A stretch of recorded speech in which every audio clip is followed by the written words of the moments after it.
राधे राधे दोस्तों। आज हम कहानी सुनने वाले हैं पूस की रात। यह कहानी मुंशी प्रेमचंद जी के द्वारा लिखी गई कहानी है। यह उनकी बहुत प्रसिद्ध कहानियों में से एक कहानी है। तो हम सुनते हैं पूस की रात। हल्कू ने आकर अपनी पत्नी से कहा, सहना आया है, लाओ जो रुपए तुमने रखे हैं उसे दे दो, किसी तरह गला तो छूटे। मुन्नी झाड़ू लगा रही थी। हल्कू की बात सुनकर वह बोली, 3 रुपए ही तो हैं, दे दोगे तो कंबल कहाँ से आएगा। मांग पूस की रात आने वाली है, रात कैसे कटेगी। उससे जाकर बोल दो, फसल आएगी तभी उसे मिलेगा। हल्कू वहीं खड़ा कुछ सोचने लगा। उसे भी समझ में आ रहा था कि पूस की रात आने वाली है, कंबल के बिना रात कैसे कटेगी। मगर सहना नहीं मानेगा, उसे कड़ी बुरी भली बातें कहेगा, गालियां देगा। अगर पैसा दे देता हूँ तो जाड़े में मरूंगा, और अगर नहीं देता हूँ तो मैं सहना की गालियों से मर जाऊंगा।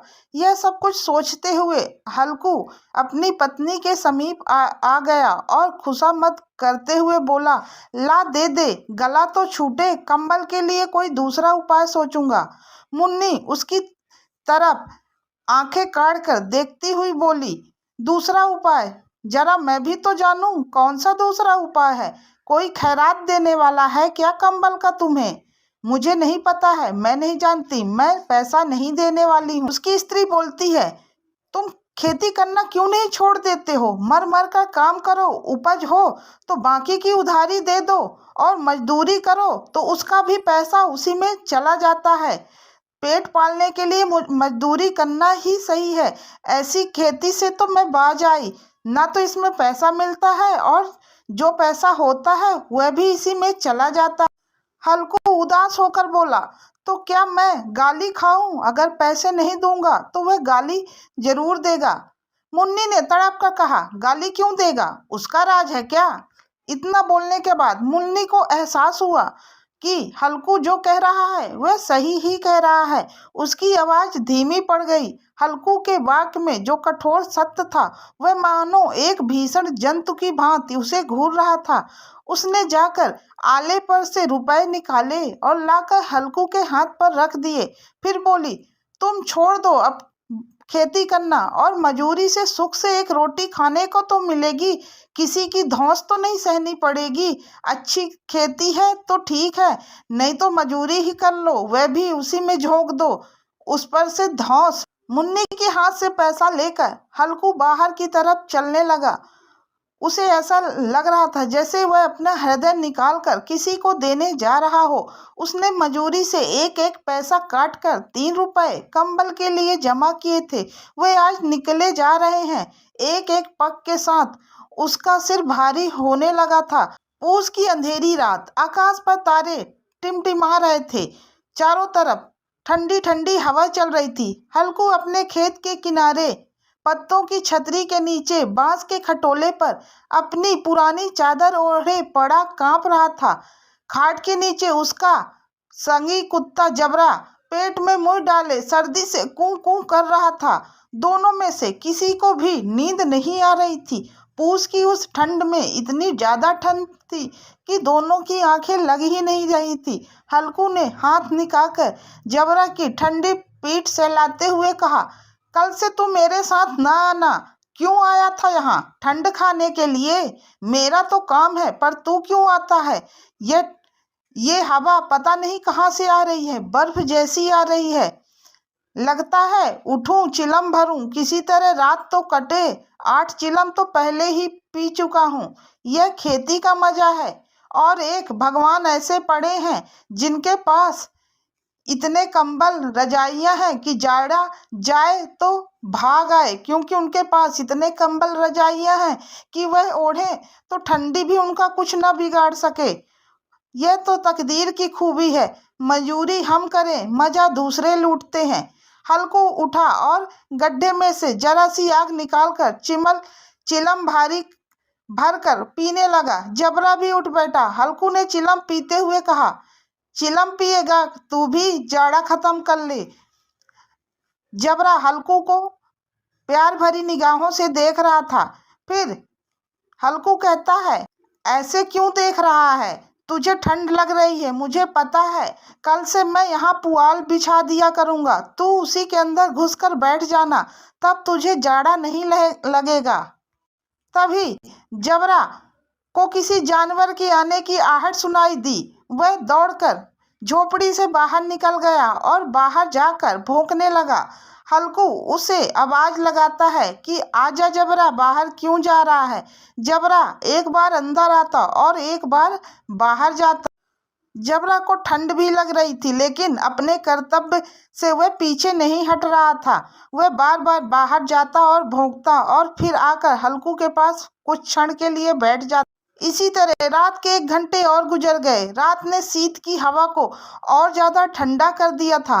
हल्कू उठ बैठा और दोनों घुटनों को छाती से मिलाकर सिर को उसमें छिपा लिया। फिर भी ठंड जो थी वह तो कम होने का नाम ही नहीं ले रही थी। ऐसा जान पड़ता था कि आज तो वह हल्कू व जबरा की जान लेकर ही जाएगी। हल्कू का सारा शरीर ऐसे लग रहा था जैसे जम गया हो। उसके शरीर में रक्त का बहाव ही न हो रहा हो। धमनियां रक्त को यहाँ वहां पहुंचा ही न रही हो, ऐसा लग रहा था। उसने झुककर आकाश की ओर देखा। अभी कितनी रात बाकी है? आसमान की तरफ देखने के बाद उसने कहा, अभी तो लगता है 1 पहर बाकी है। कब सवेरा होगा? आज तो लगता है इस ठंड में मैं मर ही जाऊंगा। उसने पास के अरहर के खेत में जाकर कई पौधे उखाड़े और उसने एक झाड़ू बनाया और हाथ में उसने जलते हुए उपला को लिया। और पास में ही एक बगीचा था जहाँ पतझड़ से बहुत सारे पत्ते झड़कर सूखे पड़े हुए थे। वह उसी तरफ बढ़ने लगा। जबरा उसे जाते हुए देखकर वह भी दुम हिलाने लगा। थोड़ी देर में वह बगीचे में पहुंचकर उन पत्तों को अरहर के झाड़ू से समेटकर उसने उस उपले से आग लगा दी। थोड़ी ही देर में आग खूब तेज से जलने लग गई। चारों तरफ उंजेला सा हो गया और उधर गर्मी का एहसास होने लगा। जबरा भी उस गर्मी का एहसास लेने लगा। हल्कू अलाव के सामने बैठ आग ताप रहा था और उसने अपने पैर फैला दिए, मानो ठंड को वह ललकार रहा हो कि आजा, अब क्या बिगाड़ पाएगी? आज मैं इस आग से तुझे हरा कर ही दिखाऊंगा। ठंड की असीम शक्ति पर विजय पाकर हल्कू को बहुत अच्छा लग रहा था। पत्तियां जल चुकी थी। बगीचे में फिर अंधेरा छा गया। राख के नीचे कुछ कुछ आग बाकी थी जो हवा का झोंका आ जाने पर उड़ती थी और फिर थम जाती थी। एक क्षण में फिर आंखें बंद कर लेती थी। हल्कू ने फिर चादर ओढ़ ली और गर्म राख के पास बैठा गीत गुनगुनाने लगा। उसके बदन में गर्मी आ गई थी। ज्यों ज्यों शीत बढ़ती जाती उसका आलस भी बढ़ता जा रहा था। जबरा जोर जोर से भौंककर खेत की ओर भाग रहा था। हल्कू को भी ऐसा महसूस हुआ कि जानवरों का कोई झुंड उसके खेत में आ गया है। शायद नील गायों का झुंड हो। उनके कूदने दौड़ने की आवाज हल्कू के कानों में साफ आ रही थी। उसे ऐसा भी महसूस हो रहा था कि खेत को कोई जानवर चर रहे हैं, क्योंकि उसे चरने की आवाज भी चर चर सुनाई देने लगी। उसके दिल ने कहा, नहीं, कुछ नहीं है। अगर ऐसा कुछ होता तो जबरा जरूर ऐसा नहीं होने देता। मेरा भ्रम होगा। अब तो कुछ नहीं सुनाई दे रहा है। मुझे शायद कोई धोखा हुआ होगा। हल्कू अपने आप को ही सांत्वना दे रहा था।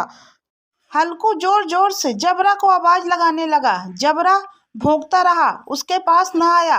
फिर से खेत में चरने की आहट उसे सुनाई देने लग गई।